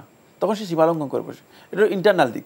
আউট যেটা বাহ্যিক দিক, সেটা হচ্ছে মানুষের সামনে সে লৌকিকভাবে কখনো কখনো জবাবদিহিতার বিষয়টি তার কাছে থাকতেও পারে, নাও থাকতে পারে। কিন্তু দেখা যায় যে অনেকেই যখন কোনো প্রতিপত্তি লাভ করে, কোনো প্রাচুর্য লাভ করে, অথবা কোনো পাওয়ার লাভ করে, ক্ষমতা লাভ করে, তখন জবাবদিহিতার বিষয়টি তার কাছে কিছুই না। তখন সে মনে করে যে আমাকে কে কী করতে পারবে। তখন সে লা মুবালা, আরবিতে বলা হয় লা মুবালা, মানে বেপরোয়া। তখন সে সীমালঙ্ঘনকারী, তখন সে কোনো কাজেই কাউকে তোয়াক্কা করবে না। এই ধরনের একটা অবস্থা তার মধ্যে তৈরি হয়ে থাকে। তা এই কারণে মূলত প্রকৃত জবাবদিহিতার বিষয়টি আসে কোত্থেকে? প্রকৃত জবাবদিহিতার বিষয়টি আসে আল ঈমানু বিল ইয়াউমিল আখির। যদি আখিরাতের প্রতি আল্লাহর বান্দা সত্যিকার ঈমান রাখে, কারণ সে জানে যে দুনিয়ার যেই কোর্ট আদালত বিচার এগুলো আছে, এগুলোতে যে কোনো ধরনের ফাঁকি ফক্করের মাধ্যমে বেঁচে যেতে পারে, পার পেয়ে যেতে পারে। কিন্তু এমন এক আদালতের মুখোমুখি হবে, এমন এক কোর্টের মুখোমুখি হবে, যেখানে আহকামুল হাকিমিন, বিশ্বজাহানের একমাত্র মানে সর্বশ্রেষ্ঠ হাকিম, যিনি নিজের উপর জুলমকে হারাম করে নিয়েছেন, সেই মহান সত্তার সামনে অবশ্যই প্রত্যেকটি বিষয়ে একেবারে চুলচেরা বিশ্লেষণ করে পুঙ্খানুপুঙ্খ হিসাব দিতে হবে। যখন এই বিষয়টি কোনো মানুষ বুঝবে, তখন তার মধ্যে জবাবদিহিতার চেতনা আসবে পরিপূর্ণরূপে। তখন সে বুঝবে যে না, আমি শুধু নিজেকে মানে এটা মনে করলে চলবে না যে এখানেই আমার যথেষ্ট, কারণ আমাকে এমন এক জায়গায় উপস্থিত হতে হবে যেখানে আমার প্রত্যেকটি বিষয়ে জবাবদিহি করতে হবে। এই জন্য আল্লাহ সুবহানাহু ওয়া তাআলা কোরআনে কারীমে ঈমানের বিষয়গুলো যত বেশি আলোচনা করেছেন, যত জায়গায় আলোচনা করেছেন, তত জায়গায় ঈমান বিল ইয়াউমিল আখির, আখিরাতের প্রতি ঈমানের কথা আলোচনা করেছেন। কেন? এই কারণে, যাতে করে জবাবদিহিতার এই মূল চেতনাটুকু সেখান থেকে মানুষ গ্রহণ করতে পারে, মানুষ বুঝতে পারে। দ্বিতীয় নম্বর যে বিষয়টি, সেটা হলো যখন কোনো ব্যক্তি ঈমান বিল ইয়াউমিল আখির, আখিরাতের প্রতি ঈমান আনবে, তখন সেই ব্যক্তি আল্লাহ তাআলার বিধান লঙ্ঘন করতে তার জন্য মানে কঠিন হবে। সে নিজেকে আল্লাহ তাআলার সামনে যে উপস্থিত হতে হবে, এই ভয়ে ভীতবিহ্বল থাকবে। তখন সে অন্যায় করলেও মানে ওই জবাবদিহিতার ওই চেতনা থেকে, অন্যায় থেকে সে ফিরে আসার জন্য কখনো ভুল করলে সংশোধন করার চেষ্টা করবে, সংশোধন করবে। এই জন্য আল্লাহ সুবহানাহু ওয়া তাআলা দুনিয়াতে অবকাশ দেন, সুযোগ দেন, সময় দেন, যেন আল্লাহর বান্দা তওবা করে ফিরে আসতে পারে, নিজের ভুলকে আল্লাহর বান্দা বুঝে সেটাকে সংশোধন করতে পারে। দুর্ভাগ্যের বিষয় হচ্ছে আমরা মনে করে থাকি, অথবা আমাদের ধারণা হচ্ছে যে আমাকে সুযোগ দেওয়া হচ্ছে, অবকাশ দেওয়া হচ্ছে, মানে আমি আরও বেশি মানে জুলম অথবা আরও বেশি সীমা লঙ্ঘন করার জন্য, বেপরোয়া হয়ে যাওয়ার জন্য। না, যিনি সুযোগ দিচ্ছেন তিনি জানেন যে আপনি যদি ফিরে আসতে পারেন এটা আপনার জন্য কল্যাণের মধ্যে রয়েছে। এই জন্য সানাস্তাদরিজুহুম মিন হাইসু লা ইয়ালামুন, আল্লাহ তাআলা কোরআনের মধ্যে স্পষ্ট করে বলেছেন যে তারা বুঝবেও না, তারা জানবেও না, উপলব্ধি করতে পারবে না, এমন দিক থেকে তাদেরকে আমরা টেনে নিয়ে আসব, তাদেরকে টান দেব। কিন্তু কিছুদিন, খুব গুরুত্বপূর্ণ কথা আপনার কাছ থেকে শুনছিলাম, কিন্তু সময়ের কারণে আবার প্রশ্নে যেতে হচ্ছে। প্রিয় দর্শক, আমরা জানলাম মানুষের জীবনে জবাবদিহিতা চেতনা খুবই গুরুত্বপূর্ণ। জবাবদিহিতা চেতনা থাকলে আমাদের গৃহ সুন্দর হবে, সমাজ সুন্দর হবে, সুন্দর হবে আরও আমাদের বৃহত্তর অঙ্গন। এখানে শায়েখ বলেছেন গুরুত্বপূর্ণ বিষয় হলো পরকালে বিশ্বাস। যারা পরকালে বিশ্বাস করবেন, সে অনন্ত জীবনের কল্যাণ চাইবেন, তারা অবশ্যই নিজেকেই নিজে শাসন করতে পারবেন, সংশোধন করতে পারবেন। আমরা প্রিয় দর্শক প্রশ্নে যাচ্ছি। আসসালামু আলাইকুম, পরিচয় দিয়ে প্রশ্ন করুন। ওয়ালাইকুম আসসালাম, আমি নিউ ইয়র্ক থেকে বলছি। আমার একটি প্রশ্ন হলো, আমি যখন নামাজ পড়ি তখন তাকবীরাতে তাহরিমা এবং রফেদান এবং বুকে হাত বাঁধি এসব কাজ হিজাবের নিচে করি, কিন্তু 2 দিন আগে এক শাহেখের কাছে শুনলাম যে বুকে হাত বাঁধা নাকি হিজাবের নিচে করা যাবে না, হিজাবের উপরে করতে হবে। এখন মানে কোনটা করবো, হিজাবের নিচে করলে চলবে না হিজাবের উপরে হাত বাঁধতে হবে, অন্য কাজ হিজাবের উপরে করতে হবে? এটা আমার শুধু জানার ছিল। ধন্যবাদ আপনাকে। আপনি নিউ ইয়র্ক থেকে প্রশ্ন করেছেন নামাজে হাত বাঁধা প্রসঙ্গে।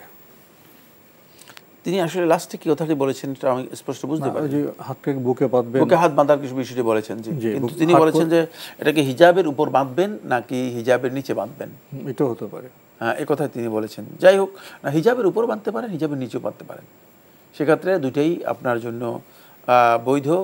আপনি হিজাবের উপর বাঁধতে পারবেন, তবে অবশ্যই খেয়াল রাখতে হবে যে আপনার এই যে কাফাইন, যে হাতের যে কবজি, 2টি কবজি রয়েছে, এই 2টি কবজি ছাড়া আর বাকি খোলা থাকতে পারবে না। কারণ হলো অনেকে আছে যে মানে ছোট জামা পরে থাকেন, হিজাব এর উপরে যদি রাখেন দেখা যাচ্ছে যে হাত বাকি অংশটুকু খোলা, তাহলে তার সালাত হবে না। এই জন্য মানে হিজাবের উপরে আপনি বাঁধতে পারেন, হিজাবের নিচে বাঁধার চেয়ে উপরে বাঁধা উত্তম, কিন্তু খেয়াল রাখতে হবে যে আপনার হাতের এই কবজি 2টি খোলা থাকবে আর বাকিটা খোলা থাকতে পারবে, কবজির উপর অংশ যেন খোলা না থাকবে। জি, আমরা জানলাম বিষয়টি সম্পর্কে। প্রিয় দর্শক, নতুন প্রশ্নে যাচ্ছে। আসসালামু আলাইকুম, প্রিয় দর্শক, আপনার পরিচয় দিয়ে প্রশ্ন করুন। লাইনে আছেন? হ্যাঁ, আসসালামু আলাইকুম। ওয়ালাইকুম আসসালাম, আপনার পরিচয় দিয়ে প্রশ্ন করুন। হ্যাঁ হুজুর, আমি বগুড়া থেকে বলতেছি। হুজুর, আমি জানতে চাইতেছি যে আমি তো হিজতুল মুসলিম ফলো করি সকাল এবং আসরে পরে। এখন আপনার আব্দুল্লাহ জাহাঙ্গীর হুজুরের বইয়ের এই একটা জিকির যদি আমি এখানে যোগ করি, জিকিরটা হলো সুবহানাল্লাহ, আলহামদুলিল্লাহ, ইলাহা ইল্লাল্লাহ, আল্লাহু আকবার। ওই জিকিরটা এখানে আমি যোগ করলে কোনো সমস্যা আছে কিনা? এবং ফজরের জিকিরটা আপনারা সূর্য ওঠার আগে শেষ করতে হবে না সূর্য পরে হলে সমস্যা আছে নাকি? এবং আসরটাকে মাগরিবের আজানের আগে শেষ করবো না পরে হলে সমস্যা আছে কিনা? এটা। আর 2 নম্বর প্রশ্ন হচ্ছে যে আপনারা নবীজিকে স্মরণ করার জন্য সবসময় কি মানে এটা আপনারা দরুদ শরীফটা পড়তে পারি, এই দুটোকে ঠিক আছে? আল্লাহুম্মা সাল্লি ওয়া সাল্লাম মুহাম্মদ, এটা ঠিক আছে কিনা? 3 নম্বর প্রশ্ন হচ্ছে যে 2টি প্রশ্ন আমরা নিয়ে থাকি। ধন্যবাদ আপনাকে। আমরা 2টি প্রশ্ন নিয়ে থাকি প্রিয় দর্শক। প্রথমে উনি সালাত সম্পর্কে আপনি যেটি উল্লেখ করেছেন, হিজতুল মুসলিমকে ফলো করে থাকেন, করতে পারেন, অসুবিধা নেই। সেখানে আপনি উল্লেখ করেছেন যে ডক্টর আব্দুল্লাহ জাহাঙ্গীরের যেই বই আছে সেখান থেকে আপনি কোনো একটি দোয়া সংযুক্ত করেন, সেই দোয়াটি সংযুক্ত করতে পারেন, সেই দোয়াটিও সংযুক্ত করতে পারেন। যদি আপনি হিজতুল মুসলিমের অনুসরণ করেন সেটার সাথে, যদি ওই দোয়াটিও সংযুক্ত করেন তাহলে এটা আপনার জন্য বৈধ আছে। সেটা আল কালিমাতুল আরবাআ। কালিমাতুল আরবাআ এটা সকাল সন্ধ্যা দোয়া নয়, এটা যে কোনো সময় আপনি পড়তে পারেন, দিবসের যে কোনো সময় আপনি পড়তে পারেন। 4 কালিমা যেটাকে বলা হয় তাকে। এর ফজিলত আলাদা, এর অনেক বিস্তারিত আলোচনা রয়েছে। তিনি সেখানে হয়তো এটাকে ইনক্লুড করেছেন, করতে পারেন। আর 2 নম্বর বিষয় যেখানে যুক্ত করেছেন সেটা হচ্ছে সকালের দোয়াগুলো চেষ্টা করবেন সেগুলো সকালেই আদায় করার জন্য। সূর্য উদিত হলেও অসুবিধা নেই, সূর্য উদিত হলেও অসুবিধা নেই। সবে সাদেক থেকে আরম্ভ করে, ফজরের পর থেকে আরম্ভ করে আপনি একেবারে দোহা পর্যন্ত, চাষতের সময় পর্যন্ত এগুলো আপনি পড়তে পারবেন, অসুবিধা নেই। আর সন্ধ্যা যে দোয়াগুলো আছে সেগুলো উত্তম হচ্ছে সূর্যাস্তের আগে আদায় করা। যদি কেউ সূর্যাস্তের আগে আদায় করতে না পারেন, তিনি সূর্যাস্তের পরে আদায় করলেও তিনি আদায় করতে পারবেন, কিন্তু চেষ্টা করবেন সূর্যাস্তের আগে সেগুলো আদায় করার জন্য, যেহেতু এগুলো সন্ধ্যার দোয়া। আর সন্ধ্যা সূর্যাস্তের পর সেটাকে রাত বলা হয়, সন্ধ্যা বলা হয় না। কিন্তু ইসলামে এই বিষয়গুলো নিয়ে অনেক বেশি কাঠিন্য নেই, একেবারে টাইম ফিক্সড, কারণ এটা তো সালাত নয়, সালাতের জন্য টাইম ফিক্সড করা আছে, একটা শৃঙ্খলা নির্দেশ দেওয়া হয়েছে। দোয়ার জন্য এই ধরনের টাইম ফিক্সড করা নেই। সুতরাং সেক্ষেত্রে দোয়া আপনি কোনো কারণে যদি সেই সময় আদায় করতে না পারেন, আপনি পরেও আদায় করতে পারবেন। আমরা আপনার বিষয়গুলি সম্পর্কে অবগত হলাম। প্রিয় দর্শক, আরেকটি প্রশ্ন আপনি করেছেন, নবীজি সাল্লাল্লাহু আলাইহি ওয়াসাল্লামকে আপনি স্মরণ করতে চান সবসময়, আপনি সংক্ষিপ্ত দরুদের একটি ভার্সনের কথা বলেছেন, কিভাবে সেই সংক্ষিপ্ত দরুদটা পড়বেন? ধন্যবাদ। এই প্রশ্নটি গলত হয়েছে। প্রশ্ন গলত হচ্ছে নবী সাল্লাল্লাহু আলাইহি ওয়াসাল্লামকে স্মরণ করা অথবা নবী সাল্লাল্লাহু আলাইহি ওয়াসাল্লাম জিকির করার কোনো বিধান ইসলামের মধ্যে নেই। এখানে জানতে হবে, আমরা আবেগ দিয়ে চললে হবে না, আবেগের সাথে কিছুটা বিবেকও সংযুক্ত করতে হবে। জি, এবং বিবেকের সাথে ইসলামের বিধান সংযুক্ত করতে হবে। বিবেকের সাথে রয়েছে নকল, একটা হচ্ছে আকল আর হচ্ছে নকল। আকল হচ্ছে বিবেক, আর নকল হচ্ছে মানে আল্লাহ এবং তার রাসূলের পক্ষ থেকে যেটা নির্দেশনা দেওয়া হয়েছে, ওহী, সেই নির্দেশনা আমাদেরকে জানতে হবে। রাসূল সাল্লাল্লাহু আলাইহি ওয়াসাল্লামের দরুদ পড়া যায়, সর্বাবস্থায় দরুদ পড়তে পারে, কিন্তু এটা রাসূল সাল্লাল্লাহু আলাইহি ওয়াসাল্লামের জিকির নয়, খেয়াল রাখতে হবে। অথবা রাসূল সাল্লাল্লাহু আলাইহি ওয়াসাল্লামের স্মরণে নয়, এটা আল্লাহ তাআলার বিধান, এই ইবাদত হিসেবে পালন করতে হবে। হ্যাঁ, মানে রাসূল সাল্লাল্লাহু আলাইহি ওয়াসাল্লামের জন্য আল্লাহর কাছে দোয়া করতেছি, সেটা আমরা খেয়াল রাখতে হবে যে এটা কিন্তু রাসূল সাল্লাল্লাহু আলাইহি ওয়াসাল্লামের ইবাদত নয়। অনেকে মানে বুঝতে গলদ করতেছেন এবং এই ধারণা করতেছেন মনে হয় এটা আল্লাহ রাসূলের জিকির। নাউযুবিল্লাহি মিন যালিক। না, এটা আসসালাতু আলা নবী সাল্লাল্লাহু আলাইহি ওয়াসাল্লাম। সেটার জন্য দেখবেন যে আল্লাহুম্মা সাল্লি আলা, প্রথমে শুরু করেছেন আল্লাহর নাম দিয়ে, কারণ হচ্ছে এটা আল্লাহর সাথে সম্পৃক্ত বিষয়, এটা ইবাদত। সুতরাং এটা যে কোনো সময় আপনি পড়তে পারেন, কোনো অসুবিধা নেই। তবে আপনি যেটি উল্লেখ করেছেন সেটাও আপনি পড়তে পারেন। আমরা জানলাম বিষয়টি সম্পর্কে। প্রিয় দর্শক, নতুন প্রশ্নে যাচ্ছি। আসসালামু আলাইকুম, পরিচয় দিয়ে প্রশ্ন করুন। প্রিয় দর্শক লাইনে আছেন? আসসালামু আলাইকুম হুজুর। ওয়ালাইকুম আসসালাম, আপনার পরিচয় দিয়ে প্রশ্ন করুন। আমি মাসুম, কুমিল্লা ধর্মপুর থেকে। জি বলুন। আমার দুটি প্রশ্ন। প্রথম প্রশ্ন হলো দলিল আল কোরআন সূরা আহজাব আয়াত নম্বর 40 অধ্যায় 33। এই আয়াতে কোরআন বলতেছে মুহাম্মদ, সূরা আহজাব আয়াত নম্বর সূরা আহজাব আয়াত নম্বর 40 অধ্যায় 33। জি জি জি। এই আয়াতে কোরআন বলতেছে মুহাম্মদ সাল্লাল্লাহু আলাইহি সাল্লাম আল্লাহর প্রেরিত বান্দা ও রাসূল, শেষ নবী, খাতামুন নবী। শেষ নবী বলতে কোরআন এই আয়াতে কি বলতেছে? আর দ্বিতীয় প্রশ্নটি হলো যে ঈসা নবী আবার আসবেন এই পৃথিবীতে, যিশু আমাদের ঈসা নবী এই পৃথিবীতে আসবেন, কেন আসবেন, কি কারণে আসবেন, দলিল দিয়ে যদি বলতেন যাতে সবাই বুঝতে পারে। আসসালামু আলাইকুম। ওয়ালাইকুম আসসালাম। আপনি সূরা আহজাবের 40 নম্বর আয়াতের প্রসঙ্গ টেনে বলছেন, মুহাম্মদ সাল্লাল্লাহু আলাইহি ওয়াসাল্লামকে শেষ নবী বলা হয়েছে, এর ব্যাখ্যা জানতে চেয়েছেন। এর ব্যাখ্যা খুবই স্পষ্ট। শেষ নবী বলতে বোঝানো হয়েছে আল্লাহ রাসূল সাল্লাল্লাহু আলাইহি ওয়াসাল্লাম একটা হাদিসের মধ্যে স্পষ্ট করে, সহিহ বুখারী হাদিসের মধ্যে বলে দিয়েছেন, আনা নবিয়্যুন লা নবিয়্যা বা'দি, আমি হচ্ছি এমন একজন নবী যার পরে আর কোনো নবী নেই। রাসূলুল্লাহ সাল্লাল্লাহু আলাইহি ওয়াসাল্লামের পরে আর কোনো নবী অথবা রাসূলের আগমন ঘটবে না। সেই কারণে খাতামুন নবিয়্যিন তাকে বলা হয়েছে, যে নবী সমূহের তিনি হচ্ছেন সর্বশেষ নবী। তার মাধ্যমে ওয়াবি, অন্য হাদিসের মধ্যে রাসূলুল্লাহ সাল্লাল্লাহু আলাইহি ওয়াসাল্লাম বলেছেন ওয়াবি খুতিমান নবিয়্যুন, আমার মাধ্যমে নবুয়তের যেই শেষ কাজটি সম্পন্ন হয়েছে, নবীদের ধারাকে কী করা হয়েছে, সমাপ্তি ঘোষণা করে দেওয়া হয়েছে। সুতরাং রাসূলুল্লাহ সাল্লাল্লাহু আলাইহি ওয়াসাল্লাম হচ্ছেন সর্বশেষ নবী। ঈসা আলাইহিস সালামের আগমনের বিষয়ে মুতাওয়াতির পর্যায়ের হাদিস বর্ণিত হয়েছে এবং ঈসা আলাইহিস সালাম আসবেন। তিনি ঈসা আলাইহিস সালাম, যেহেতু ঈসা আলাইহিস সালামের আগমনের বিষয়টি এই জন্য যে যাদের কাছে আল্লাহ সুবহানাহু ওয়া তাআলা ঈসা আলাইহিস সালামকে প্রেরণ করেছেন, তারা ঈসা আলাইহিস সালাম এবং তার মায়ের নামে যথেষ্ট মিথ্যা অপবাদ দিয়েছে। সেই মিথ্যা অপবাদগুলোকে খণ্ডন করার জন্য এবং ঈসার নামে যে সমস্ত বানাওয়াত বিধান চালু করেছে সেগুলোকে ঈসা আলাইহিস সালাম সেগুলোকে প্রত্যাহার করে তাদেরকে সেগুলো জানিয়ে দিবেন। আবার ঈসা আলাইহিস সালাম যেহেতু তার সৃষ্টি হয়েছে একটি ব্যতিক্রম ও অলৌকিক ও স্বাভাবিক পদ্ধতিতে এবং তার আগমনটাও আবার হবে এই কারণে, এবং তার আগমনটা তিনি আল্লাহ তাআলার কাছে দোয়া করেছেন, আল্লাহ তাআলার কাছে দোয়া করেছেন। ফলে তিনি আগমন করবেন, কিন্তু নবী এবং রাসূল নয়, তিনি এমনিতেই আগমন করবেন।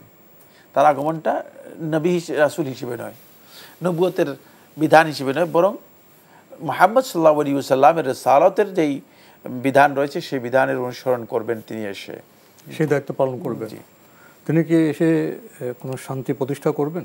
হ্যাঁ, সেখানে অনেক লম্বা আলোচনা, সে তো আমার আলোচ্য বিষয় নয়। জি, অবশ্যই তিনি আসবেন, যুদ্ধ হবে, তারপরে সেখানে শান্তি হবে, ইমানদাররা তার সাথে যুদ্ধ করবেন, অনেক লম্বা বিষয় রয়েছে। জি, আমরা প্রশ্ন নিচ্ছি। আসসালামু আলাইকুম, পরিচয় দিয়ে প্রশ্ন করুন। হ্যালো, আসসালামু আলাইকুম। আমি ঢাকা থেকে রাবেয়া চৌধুরী বলছি। জি বলুন। আমার জবাবদিহিতা সম্পর্কে একটি প্রশ্ন আছে। জি, শুনলাম মনোযোগ দিয়ে। আমি এটা বলতে চাই যে আমি ব্যক্তিগতভাবে সবসময় খুব সচেতন থাকি যে আমি একটুখানি যদি মনে অন্য কোনো ভাব চলে আসে তাও মনে করি যে আল্লাহ এটা আমাকে দেখছেন, এরকম একটা ভাবের মানুষ আমি। তো সেক্ষেত্রে আমার বোন যদি আমাকে সবকিছু মানে ওর জীবনের বিয়ে শাদী এগুলা ব্যাপারে আমাকে সবসময় অ্যাকিউজ করে এবং দায়ী করে এবং বলে আল্লাহ তাআলাকে বলবে, তাহলে আমার কতটুকু গুনাহ হবে? আমি তো আল্লাহ তাআলার কাছে সবসময় বলি যে জানা মতে না জানা মতে আমি যাই করি আমি মাফ চাচ্ছি। কিন্তু আমার বোন যে সরাসরি এরকম কথা বলে তাতে আমি খুব আহত। আর দ্বিতীয় প্রশ্ন হচ্ছে যে কবরস্থানে কি মহিলাদের যাওয়ার কতটুকু সঙ্গত? আপনজন যখন মারা গেছেন তখন কবরস্থানে কবরস্থ করার থেকে আরম্ভ করে হয়তো 20 হাত দূরে মহিলারা দাঁড়িয়ে আছেন, এটা কি ঠিক হয়েছে? কিংবা জিয়ারত করতে গেলে কবরের বাউন্ডারিতে হাত দিয়ে কেউ মহিলা কেউ জিয়ারত করতে গেলে এটা কি ঠিক হচ্ছে? আপনি যদি একটু বুঝিয়ে বলেন।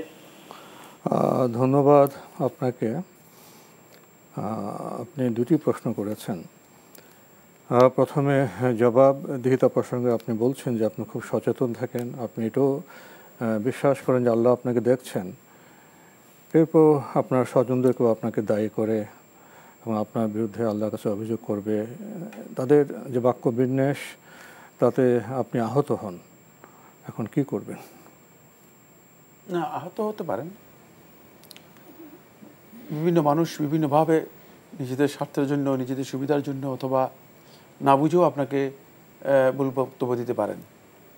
সেখানে আপনি সত্যিকার সবর করতে পারলেই, ধৈর্য ধারণ করতে পারলেই আপনি মানে জবাবদিহিতার মূল চেতনা আপনার মধ্যে আপনি জাগ্রত করতে পারলেন। এখন আপনি যদি মানে সেটা না করে আপনিও তাদের সাথে মানে বিবাদে লিপ্ত হয়ে যান, তাহলে তো আপনি আসলে জবাবদিহিতার ব্যাপারে আপনার সঠিক চেতনা আপনার মধ্যেও জাগ্রত হয়নি। আপনি বিবাদে লিপ্ত হওয়ার কিছুই নেই। আল্লাহ তো সব দেখছেন। আপনি তাদেরকে বলবেন যে তোমরাও আল্লাহর কাছে জবাবদিহি করতে হবে, আমিও জবাবদিহি করতে হবে, সবাইকে তো জবাবদিহি করতে হবে। সুতরাং তারাও আল্লাহর কাছে অবশ্যই জবাবদিহি করতে হবে। কিফুহুম ফাইন্নাহুম মাসউলুন, একেবারে স্পষ্ট করে আল্লাহ তাআলা কোরআনে কারীমের মধ্যে বলে দিয়েছেন, কিফুহুম, তাদেরকে থামাও, ফাইন্নাহুম মাসউলুন, তাদের সবাইকে জিজ্ঞেস করা হবে। আল্লাহ সুবহানাহু ওয়া তাআলা অন্য আয়াতের মধ্যে ইন্নাল ফুয়াদা ওয়াস সামআ ওয়াল বাসারা কুল্লু উলাইকা কানা আনহু মাসউলা, একেবারেই অন্তর, মন মানস, ওয়াস সামআ শ্রবণ, ওয়াল বাসার দৃষ্টি, কুল্লু উলাইকা, এই সব কিছুকে তার প্রত্যেকটি কাজের জন্য জিজ্ঞেস করা হবে, ছেড়ে দেওয়া হবে না। শুধু মানুষকে যে তা নয়, মানে আপনি এই কথা মনে করেন না যে আমার আল্লাহ সুবহানাহু ওয়া তাআলা যেহেতু বলছেন যে লা যুলমাল ইয়াউম, আজকের এই দিনে জুলমের কোনো অস্তিত্ব নেই, লা যুলমাল ইয়াউম, জুলমের কোনো সুযোগ নেই। সুতরাং কোনোভাবেই এই চিন্তা করার সুযোগ থাকবে না যে ফাঁক ফক্কর দিয়ে কোনোভাবে পাশ কেটে চলে যাওয়ার কোনো সুযোগ নেই। আপনি সে ডে অফ জাজমেন্টের কথা বলছেন, পরকালের বিচারের কথা বলছেন। সুতরাং সেখানে অবশ্যই আপনাকে জবাবদিহিতার বিষয়টি আপনাকে পুঙ্খানুপুঙ্খ সব কিছু বুঝিয়ে দিতে হবে। তাই তারা তাদেরটা বুঝাবে, আপনি আপনারটা বুঝাবেন। এ নিয়ে কোনো ধরনের অধৈর্য হওয়ার অথবা কোনো ধরনের বিবাদে লিপ্ত হওয়ার কোনো বৈধতা নেই। জবাবদিহিতা তো মানুষকে তার নিজ কাজ সম্পর্কে করতে হবে, অন্য কাজ সম্পর্কে নয়। আমরা খুব গুরুত্বপূর্ণ বিষয় অবগত হলাম। প্রিয় দর্শক, আপনি আরেকটি প্রশ্ন করেছেন, মহিলাদের কবর জিয়ারত প্রসঙ্গে যেতে পারবে কিনা, যদি 20 হাত দূর থেকে বা বাউন্ডারিতে হাত দিয়ে। মূল কথা হলো আপনার মহিলাদের কবর জিয়ারত প্রসঙ্গে। না, মহিলারা যাবে না, এটাই বিশুদ্ধ মত। মহিলারা কবরে যাবে না, কবরের সামনে 20 হাত দূর নয়, কবরের সামনেই যাবে না, ওখানে আশেপাশে কোথাও যাবে না। কারণ হচ্ছে মহিলাদের কবর জিয়ারত রাসূলুল্লাহ সাল্লাল্লাহু আলাইহি ওয়াসাল্লাম অভিশপ্ত কাজ হিসেবে আখ্যায়িত করেছেন, এটাই বিশুদ্ধ মত। এই মতের আলেমদের বক্তব্য রয়েছে, বাকি সেই বক্তব্যটুকু সঠিক নয়। কারণ হচ্ছে কবর জিয়ারতের মূল যে অবজেক্ট, মূল যে লক্ষ্য রয়েছে, এই লক্ষ্যের সাথে মহিলাদের অবস্থানের কি নেই, সামঞ্জস্যতা নেই। কারণ কবর জিয়ারতে মহিলাদেরকে ওপেন আল্লাহ নবী সাল্লাল্লাহু আলাইহি ওয়াসাল্লাম এই জন্য করে দেন নাই, কারণ তাহলে তারা আবল তাবল বিভিন্ন ধরনের বকাবকি করতো, বিলাপ করতো ইত্যাদি। যেহেতু তাদের আবেগটা অনেক বেশি পুরুষদের চেয়ে। পুরুষ ব্যক্তি যতটুকু ধৈর্য ধারণ করতে পারে, যতটুকু নিজের আবেগকে কন্ট্রোল করতে পারে, যতটুকু পুরুষ ব্যক্তি নিজেকে নিজের নিয়ন্ত্রণে রেখে ধৈর্য এবং সবর ইখতিয়ার করতে পারে, সেটি নারীদের জন্য সহজ নয়। আমরা জানলাম বিষয়টি সম্পর্কে। প্রিয় দর্শক, নতুন প্রশ্নে যাচ্ছি। আসসালামু আলাইকুম, পরিচয় দিয়ে প্রশ্ন করুন। জি, ওয়ালাইকুম আসসালাম রাহমাতুল্লাহ। আচ্ছা, আমি আপনাদের সাথে রিকোয়েস্ট করছি, আমি আমার নামটাকে একটু গোপন রাখতে চাচ্ছি, কারণ বললে এটা অনেকটা জাহির হয়ে যাবে। আমার 2টা প্রশ্ন ছিল আর কি। হ্যাঁ, তো আমি একটা প্রশ্ন, বেসিক্যালি প্রথমটা প্রশ্ন না, অনেকটা গাইডলাইনের মতো আর কি। আমরা তো সবাই কোরআন শরীফ পড়ি, আমি কোরআন শরীফ খতম করি। হ্যাঁ, সরি। তো সবার মতো আমিও আল্লাহর মতে কোরআন শরীফ বারবার খতম করেছি। তো আমাদের তো আসলে বলা হয়েছে যে কোরআন শরীফ খতম করলেও তো কোরআন শরীফের অর্থ, অতিরিক্ত অর্থই তো বুঝি না, সামান্য কিছু হয়তো 2-1 ওয়ার্ডের অর্থ বুঝে না, বাকিটা সামনে আমাদের খতম হয়েছি। তো আমার এখন একটু জানার বিষয় ছিল, মানে আমার একটা গাইডলাইন বা কোনো টেকনিক জানাতে হচ্ছিল যে আমার আসলে ইচ্ছা যে নেক্সট যে আমি খতমটা দিব, অন্তত জীবদশা হলো একবার হলো কোরআনের অর্থ বুঝে, কোরআনের অর্থ সহ খতম দেওয়া, যেটা আর কি। ঠিক আছে? হ্যাঁ, কোরআনের অর্থ সহ খতম দেওয়াটা আর কি। তো এইটার বিষয়ে যদি কোনো গাইডলাইন বা অথবা কোনো টেকনিক যদি বলতেন, উপকৃত হতো আর কি, কিভাবে আমি আসলে কোরআন শরীফ অর্থ সহ খতম দিতে পারবো। আচ্ছা, আপনার কি আর কোনো প্রশ্ন আছে? দ্বিতীয় প্রশ্নটা হলো, আমরা যখন মাগরিবের ওয়াক্তে মসজিদে ঢুকি আর কি, তো মসজিদে ঢোকার পরে তো তাহিয়াতুল নামাজটা পড়তে হয়। হ্যাঁ, এটা তো আমি যতটুকু জানি আর কি, তো প্রতি ওয়াক্তে পড়ি। কিন্তু মাগরিব ওয়াক্তে একটা প্রবলেম পড়ে যায়, মাগরিব ওয়াক্তে আজান দেওয়া থেকে শুরু করে নামাজ স্টার্ট পর্যন্ত মাঝখানে লাস্ট 5 মিনিট পাওয়া যায়। ঠিক আছে? তো আজান দিতে 2 থেকে 3 মিনিট সময় চলে যায়। বাকি সময়টাকে আসলে দেখি যে মসজিদের কেউই নামাজটা পড়ে না। মানে এক্ষেত্রে কি, মানে ওখানে কি করবো আসলে, মানে ওখানে 2 মিনিটের মধ্যে নামাজ, 2 রাকাত নামাজ পড়া যায় না। একটা 2 রাকাত নামাজ পড়তে 4 থেকে 5 মিনিট সময় লাগে। কি করতে পারে এই সময়? ধন্যবাদ আপনাকে। আপনি গুরুত্বপূর্ণ 2টি প্রশ্ন করেছেন। প্রথম প্রশ্ন কোরআন খতম প্রসঙ্গে। কোরআন আপনি খতম করেছেন, এখন অর্থ বোঝেন না, কেউ কেউ বলছেন যে আপনি অর্থসহ কোরআন খতম করুন। আপনার প্রশ্ন থেকে বোঝা যায় আপনি কোরআনের সাথে মুসলিম হিসেবে দায়িত্ব কি, কোরআন খতম করা, অর্থসহ বোঝা, কোরআন আমল করা, কোরআনের প্রচার করা, অনেক বিষয় চলে আসছে, উনি কি করবেন? ধন্যবাদ এই ভাইকে। প্রথম কথা হচ্ছে কোরআন আপনি খতম করছেন, এটি ভালো কাজ, কোনো সন্দেহ নেই, সওয়াবের কাজ। রাসূলুল্লাহ সাল্লাল্লাহু আলাইহি ওয়াসাল্লাম এই ব্যাপারে উদ্বুদ্ধ করেছেন, অনুপ্রাণিত করেছেন। সেকেন্ড যে বিষয়টি সেটা হলো কোরআনের অর্থ উপলব্ধি করা এবং বোঝা। এটা অত্যন্ত গুরুত্বপূর্ণ কাজ। কোরআন তো শুধুমাত্র তিলাওয়াতের জন্য আসেনি, তিলাওয়াতের সাথে কোরআনের অর্থ বোঝাটাও অপরিহার্য বিষয়। কারণ অর্থ না বুঝলে আমরা কোরআন থেকে হিদায়াত দিতে পারবো না।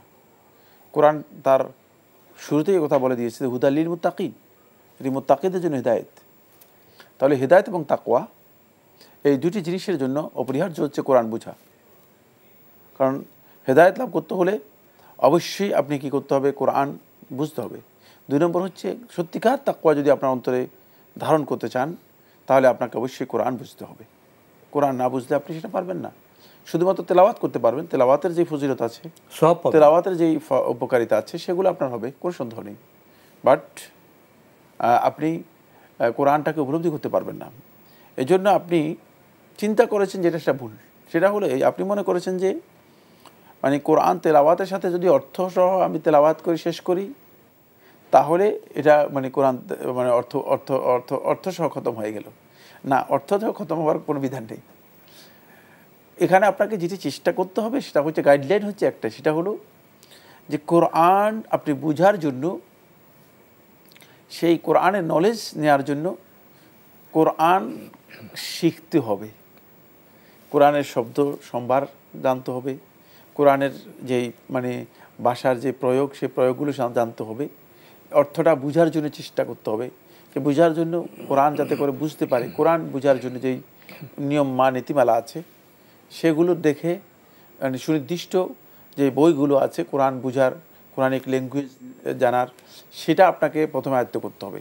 তারপরে আপনি যেটা হলো সে কোরআনের শব্দ অর্থসহ যদি আপনি চেষ্টা করেন পড়ার জন্য তাহলে দেখবেন যে আপনি কোরআন বুঝতে আপনার জন্য সহজ হবে। সেই ধরনের কোরআন এখন পাওয়া যায় আছে, অনেক অনেক অনেক অনেক আছে যেগুলোতে আপনি চেষ্টা করলে হয়তো করতে পারবেন। তবে মানে এটা হচ্ছে কোরআন বুঝার জন্য আপনাকে মানে কোরআন বুঝার চেষ্টা করতে হবে। কোরআনের অর্থ খতম করা, অনুবাদ পাঠ নয়। না, অনুবাদ পাঠ বা অর্থ খতমের কোনো ফায়দা হবে না। অর্থ খতম করলে আপনি কোরআন বুঝতে পারবেন না। কোরআনের আরবি টেক্সট বোঝার জন্য আপনার যে পদ্ধতি বললেন সেই পদ্ধতিতে যেতে হবে। কোরআনের ভাষা পরিভাষা জানা, কোরআনের পদ্ধতি ভাষায় জানা, প্রবেশ করতে হবে, কোরআনের শব্দ সম্ভার জানতে হবে, তারপরে কোরআনের শব্দ সম্ভারের প্রয়োগ এবং ব্যবহার এই সম্পর্কে কোরআন থেকে জ্ঞান নিতে হবে। এবং এই বিষয়ে যদি আপনি জানেন দেখবেন যে খুব সহজে, বেশি শব্দ নেই তো, শব্দ এটা খুব কঠিন কাজ তো না, অনেক কোরআনের শব্দগুলো তো অনেকবারই পুনরাবৃত্তি হয়েছে, বেশিরভাগই পুনরাবৃত্তি হয়েছে, বেশিরভাগই তাকরার এবং শব্দ একেবারেই সহজ শব্দগুলো আল্লাহ সুবহানাহু ওয়া তাআলা ব্যবহার করেছেন।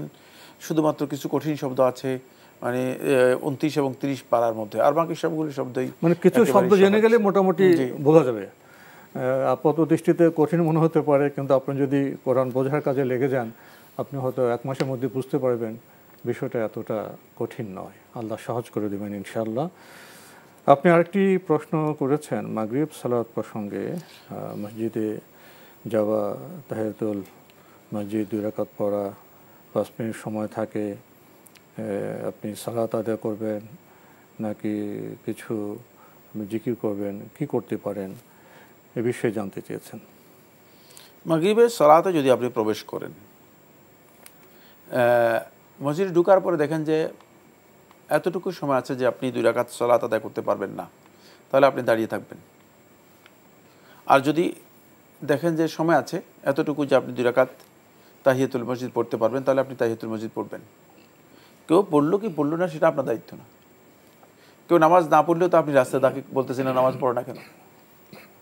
যিনি একেবারেই নামাজ পড়তেছে না, মসজিদের সামনে দাঁড়িয়ে আছে, এরকম লোকও দেখি। মসজিদে সালাতের জামাত হচ্ছে আর মসজিদের সামনে দাঁড়িয়ে আছে, গল্প করতেছে, হ্যাঁ গল্প করতেছে, অপ্রয়োজনীয় কথা বলতেছে, আড্ডা দিচ্ছে এবং খারাপ আরও অন্যান্য খারাপ কাজও করতেছে। কই আমরা তো তাদেরকে কোনোদিন বলি না যে কেন নামাজ পড় না। সুতরাং কার কী অবস্থান সেটার জন্য আপনাকে জিজ্ঞেস করা হবে না, আপনি আপনার আমলের জন্য আপনি আল্লাহর কাছে জিজ্ঞাসিত হবেন এবং পুরস্কৃত হবেন। সুতরাং পুরস্কারের আশায় আপনি সালাত আদায় করবেন। তাহিয়াতুল মসজিদ না পড়ে মসজিদে বসা গুনাহ, রাসূলুল্লাহ সাল্লাল্লাহু আলাইহি ওয়াসাল্লাম নিষেধ করেছেন। সুতরাং মসজিদে আপনি না বসে জামাতের জন্য অপেক্ষা করবেন যদি সময় না থাকে। জামাতে যখন একামত দিবে তখন আপনি একামতে মূল সালাতে অর্থাৎ মাগরিবের সালাতে অংশগ্রহণ করবেন। এটাই হচ্ছে হাদিস সম্মত বিশুদ্ধ মত। আর তাহিয়াতুল মসজিদ না পড়ে যিনি মসজিদে বসে গিয়েছেন তিনি গুনাহগার হবেন, যেহেতু আল্লাহ রাসূল সাল্লাল্লাহু আলাইহি ওয়াসাল্লাম নিষেধাজ্ঞা লঙ্ঘন করেছেন। সময় না থাকলে দাঁড়িয়ে থাকবেন এবং ফরজ নামাজে যুক্ত হবেন। জি, আমরা খুবই গুরুত্বপূর্ণ বিষয়ে অবগত হলাম। প্রিয় দর্শক, নতুন প্রশ্নে যাচ্ছি। আসসালামু আলাইকুম, পরিচয় দিয়ে প্রশ্ন করুন। হুজুর, আমি ঢাকা থেকে বলতেছি। আমার দুইটা প্রশ্ন। আমার প্রথম প্রশ্ন হইতেছে, হুজুর আমরা যে নামাজে ভুল হলে সাহু সেজদা দেই, এই সেজদাটা আমি এইভাবে দেই হয় কি না? প্রথমে আত্তাহিয়াতু পড়ি, দরুদ শরীফ পড়ি, তারপর দোয়া মাসুরা পড়ি। দোয়া মাসুরা পড়ার পরে দুইটা সাহু সেজদা দিয়ে ডানে বামে সালাম ফিরায় নামাজ শেষ করি। এইভাবে আমি আদায় করি। আমার সাহু সেজদাটি কি আদায় হয় কি হয় না? আচ্ছা, এটা। আর দ্বিতীয় আরেকটা প্রশ্ন হইতেছে, হুজুর আমার আম্মার বয়স 65 বছর। আমার আম্মা সিজোফ্রেনিয়ার রোগী। এখন আলহামদুলিল্লাহ উনি ভালো সুস্থ, ওষুধ খাইতেছে, মানে তার জ্ঞান আছে, সে বুঝে, খাবার বুঝে, ভালো মন্দ বুঝে, একটু কোনটা মজা না মজা। কিন্তু সে কি করে 4 ওয়াক্ত নামাজ পড়ে, জোহর, আসর, মাগরিব, এশা। কিন্তু ফজরের নামাজটা রমজান মাসে নিয়মিত আদায় করে, রমজান মাস ছাড়া নিয়মিত আদায় করে না। উনি কি করে জোহরের সময় গিয়ে আদায় করে। তো আমার তো মা হয়, আমি তো আবার বেশি চাপ দিলে উনি আমার সাথে রাগ করে। আমি আবার বলি, আমি যে আপনি ফজরের নামাজটা কেন পড়েন না? আপনি ঘুমের জন্য ওষুধ খায়, আবার সকালে উঠে না পড়তে পারেন, যখন জাগেন 9টায় জাগেন, 10টায় জাগেন, 8টায় জাগেন, তখন আপনি উঠেই আদায় করবেন। আপনার মূল বিষয়টা আমরা বুঝতে পেরেছি। আপনার মা ফজরের নামাজ পড়েন না। এখন আপনার প্রশ্ন জোহরের সাথে গিয়ে পড়ে একেবারে। আচ্ছা, যেমন কি করবেন, কি করা উচিত? আমরা একবার সময়ের শেষের দিকে বোন, এই জন্য আমরা একটু তাড়াতাড়ি করছি। আমরা আপনার মূল প্রশ্ন পেয়ে গেছি। ওনার প্রথম প্রশ্ন, উনি যেভাবে সাহু সিজদা দিচ্ছেন সালাতে, এটা ঠিক আছে কিনা? হ্যাঁ, আপনার পদ্ধতি ঠিক আছে। আপনি যে পদ্ধতিতে সাহু সিজদা দিচ্ছেন, দুইটি সিজদা দিয়ে তারপরে ডান এবং বামে সালাম ফিরাচ্ছেন, এটি বৈধ পদ্ধতি, হাদিস দ্বারা প্রমাণিত হয়েছে, সুতরাং সেটা দিতে পারবেন। জি। আপনার দ্বিতীয় প্রশ্ন, যে আপনার মা 75 বছর বয়স, রোগী কিন্তু জ্ঞান আছে, আপনি বলছেন যে খাবার নিচ্ছেন, ভালো মন্দ বলছেন, উনি 4 ওয়াক্ত সালাত পড়েন কিন্তু ফজর পড়েন না, আপনি বলেন পড়েন না, কি করবেন এখন? জোরের সাথে পড়েন, জোরের সাথে মিলিয়ে পড়েন না, পড়ার সঙ্গত কোনো কারণ নেই, সুতরাং তাকে বোঝানোর জন্য চেষ্টা করেন। যদি তিনি না বুঝেন তাহলে তো আর কিছু করার নেই আপনার। আপনি তো তার উপর এমন কোনো ক্ষমতা অথবা শক্তি প্রয়োগ করতে পারেন না যার কারণে তিনি আপনার উপর সন্তুষ্ট হতে পারে। ভালো করে বোঝানোর জন্য চেষ্টা করুন যে এটা ভুল কাজ। আপনার বক্তব্য যদি তিনি গ্রহণ না করেন, তাহলে মোটামুটি যাদের বক্তব্য গ্রহণ করবে এই ধরনের লোক দিয়ে বুঝান যে আপনি যখন ঘুম থেকে জাগ্রত হবেন তখন আপনি ফজরের সালাত আদায় করে দেবেন। আর ফজরের সালাত সময় মতো আদায় করার চেষ্টা করেন, কারণ ফজরের সালাত অত্যন্ত গুরুত্বপূর্ণ বিষয়। ফজরের সালাত অত্যন্ত গুরুত্বপূর্ণ বিষয়। বোঝানোর জন্য চেষ্টা করেন, কোনো আলেম দিয়ে বোঝানোর চেষ্টা করেন অথবা কোনো আত্মীয় স্বজন দিয়ে বোঝানোর চেষ্টা করেন। বাকি যদি আপনার কথা না শুনে নিয়মিত বলে যান, যদি আল্লাহ সুবহানাহু ওয়া তাআলা তার অন্তরের মধ্যে পরিবর্তন দেয়। ফজরের সালাত তো অত্যন্ত গুরুত্বপূর্ণ সালাত, এটাকে তরক যিনি করে থাকেন তার অন্তরের মধ্যে মুনাফিক রয়েছে। সুতরাং এই ক্ষেত্রে তাকে একটু সতর্ক করার চেষ্টা করেন, তবে খুব শালীন এবং বিনম্র ভাষায়। জি বোন, মা তো চেষ্টা করছেন, দোয়া করুন, আর কী বা করবেন। প্রিয় দর্শক, সময়ের কারণে আমরা আজকে আর প্রশ্ন নিতে পারছি না, তবে আপনাদের অবগতির জন্য জানাতে পারি, আপনার জিজ্ঞাসা অনুষ্ঠানটি সপ্তাহে রবি, সোম, মঙ্গল, বুধ 4 দিন বিকেল 5:30টায় সম্প্রচার হয়ে থাকে। ওইসব অনুষ্ঠানে আপনাদের মনে জায়গা প্রশ্ন চিঠির মাধ্যমে, ইমেলের মাধ্যমে পাঠাতে পারেন আমাদের ঠিকানা। পরিচালক আপনার জিজ্ঞাসা, এনটিভি বিএসএসি ভবন, 7ম তলা, 102 কাজী নজরুল ইসলাম এভিনিউ, কারওয়ান বাজার, ঢাকা 1215। ইমেল অ্যাড্রেস আপনার জিজ্ঞাসা @ntvbd.com। এনটিভি অনলাইনেও আপনারা আমাদের অনুষ্ঠান দেখতে পারবেন, ভিজিট করুন www.ntvbd.com। ইউটিউব এবং আমাদের ভেরিফাইড ফেসবুক পেজে অনুষ্ঠান দেখতে পারবেন। প্রিয় দর্শক, সবশেষে রয়েছে গ্রন্থ পরিচিতি। আমাদের আজকের গ্রন্থের নাম সমকালীন ফিতনা ও নবীজির ভবিষ্যৎবাণী। মূল লেখক মুফতি মোহাম্মদ সোহাবুল্লাহ খান মিফতাহি। প্রকাশ করেছে দারুস সালাম বাংলাদেশ। গুরুত্বপূর্ণ এই গ্রন্থের অনুবাদ এবং সংকলন করেছেন মুফতি আশেক হাসান কাশিমি। প্রকাশ করেছে গ্রন্থটি দারুস সালাম বাংলাদেশ। দীর্ঘ সূচি রয়েছে এই গ্রন্থের, ফিতনা কাকে বলে, ফিতনা সম্পর্কিত হাদিস আলোচনার হিকমত, এরপর অনেক বিষয় আছে বর্তমান সময়ের এবং অন্যান্য বিষয়ে, আমরা সেখানে যাচ্ছি না, সময় একটু খুব সংক্ষেপ। এই গ্রন্থটির মূল্য 350 টাকা। যারা গ্রন্থটি পেতে চান টেলিফোনে যোগাযোগ করতে পারেন। Telephone number 01715819869। আবারও বলছি 01715819869। সমকালীন ফিতনা ও নবীজির ভবিষ্যৎবাণী, যদি সংক্ষেপে কিছু বলতেন। সমকালীন ফিতনা ও নবী সাল্লাল্লাহু আলাইহি ওয়াসাল্লামের ভবিষ্যৎবাণী। ফিতনা সম্পর্কে নবী সাল্লাল্লাহু আলাইহি ওয়াসাল্লাম খুবই স্পষ্ট দিক নির্দেশনা আজ থেকে 1450 বছর আগে দিয়ে গেছেন। যদি কেউ নবী সাল্লাল্লাহু আলাইহি ওয়াসাল্লামের ফিতনার হাদিসগুলো পড়েন, তাহলে তার কাছে স্পষ্ট হয়ে যাবে, মনে হয় যেন এগুলো আজকেই বলছেন, আজকের প্রেক্ষাপটে বলা হয়েছে। সুতরাং যেহেতু নবী সাল্লাল্লাহু আলাইহি ওয়াসাল্লাম ওহীর মাধ্যমে বলেছেন, কিয়ামত পর্যন্ত যা সংঘটিত হবে, যতই ফিতনা আসবে না কেন, সকল ফিতনারই মূলত আল্লাহ রাসূল সাল্লাল্লাহু আলাইহি ওয়াসাল্লাম দিক নির্দেশনা দিয়েছেন। এবং এক্ষেত্রে ইমানদার ব্যক্তি একজন মুসলিম হিসেবে তার করণীয় কী হবে সেটাও রাসূলুল্লাহ সাল্লাল্লাহু আলাইহি ওয়াসাল্লাম হাদিসের মধ্যে স্পষ্ট করেছেন। দুর্ভাগ্যের বিষয় হচ্ছে আমরা আসলে এগুলো সম্পর্কে জ্ঞান না রাখার কারণে ফিতনায় আমরা নিমজ্জিত হয়ে যাচ্ছি, বরং ফিতনাকে আমি উস্কে দিচ্ছি, ফিতনাকে আমি নিজে উস্কে দিচ্ছি। অথচ আমি জানি না, আমি নিজেকে মনে করছি যে আমি ফিতনা থেকে অবমুক্ত, আমি ফিতনা থেকে সম্পূর্ণ বিচ্ছিন্ন, ফিতনা আমার সাথে কোনো সম্পর্ক নেই। না, এটা গলত। এই জন্য এই বিষয়গুলো অবশ্যই বোঝা দরকার। আর কিয়ামতের আগে মানে অন্যতম একটি বিষয় হচ্ছে যে মানে ফিতনা অবারিত বৃষ্টির মতো অবতীর্ণ হতে থাকবে সর্বদিক থেকে ফিতনা। হ্যাঁ, এখন আসলে তাই দেখছি, আজকে এক ফিতনা, কালকে এক ফিতনা, সকালে এক ফিতনা, বিকেলে আরেক ফিতনা। সুতরাং এগুলো অবশ্যই আমাদের জ্ঞানে আসতে হবে এক্ষেত্রে, যাতে করে আমরা পথভ্রষ্ট না হই, ঈমান হারা না হই। জি, তো আজকে আমাদের এখানে শেষ করতে হচ্ছে। আপনাকে অনেক ধন্যবাদ। আপনাকে অনেক অনেক ধন্যবাদ। প্রিয় দর্শক, আমাদের চারপাশে আমাদের গৃহে ফিতনা আছে কিনা, আসুন একটু আত্মসমালোচনা করি। দেখা হবে ইনশাল্লাহ আগামী জুমাবার একই সময়ে। মহান আল্লাহ আমাদের সবাইকে নিরাপদে রাখুন, রাখুন শান্তিতে। আসসালামু আলাইকুম। আল্লাহ আমার রব, এই রবি আমার সব, দামে দামে তুন মনে তারি অনুভব। আল্লাহ আমার রব, এই রবি আমার সব।